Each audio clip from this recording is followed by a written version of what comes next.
गेदेर चिफ प्रमद बर' बिथांनि दैदेननायाव सेकेन्ड पेज जोङो दिनै फरेस्ट एरिया लेन्ड टाइटेल सार्टिफिकेटखौ राननो थांगासिनो दङ आरो दिनै लाइमुथियावहाय 862ता न'खरनो जोङो टाइटेल सार्टिफिकेटखौ रानजेनबाय गासै जोंनि बिटिसिआव 14,000 जोङो लेन्ड टाइटेल सार्टिफिकेट रानगोन गाबोननि अखानायै समबारखालि जोङो निसिमायाव जोङो 2,000सोनि रानगोन बेफोरबायदिनो खामानिया जालांबाय थासिगोन जोंनि सरकारा दिनैसिम 3,25,000 मानसिनि हानि जेंनाखौ फोजोबबाय आरो बावैसो जोङो इलेक्सननि MCC जानायनि सिगांसिम जोङो 60,000 to 70,000 मानसिनो हानि पाट्टा होनो थाखाय रेडि 862ता न'खरनि थाखाय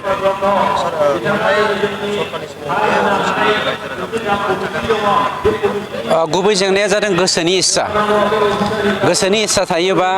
गासैबो मोजां खामानिखौ मावनो हायो आरो गोसोनि इस्सा थायाबा मोजां खामानिखौ बाद दोन गासैबो गाज्रि खामानियाव जाजोबलाङो जोंनि मानब गेदेर चिफ प्रमद बर' बिथांनि गोसोआ जेब्लायबो मानसिजों दङ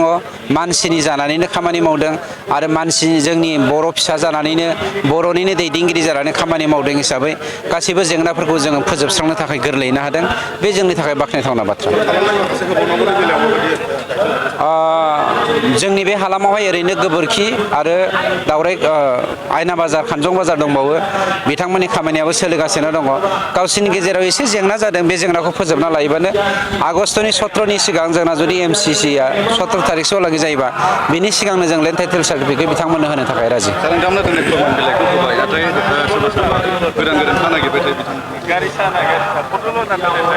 मानसि महरै साबसिननिफ्राय साबसिन नागिरो बेवहायनो जोङो खैफोदाव गोग्लैनाङो नोंथांमोननि मिडियानि गेजेरजों बेखौनो खावलायदों जोङो बड'फानि जा सानस्रि गेरेमसा हारि दानायनि सिमां बेखौ जोङो जाफुंसार होनोब्ला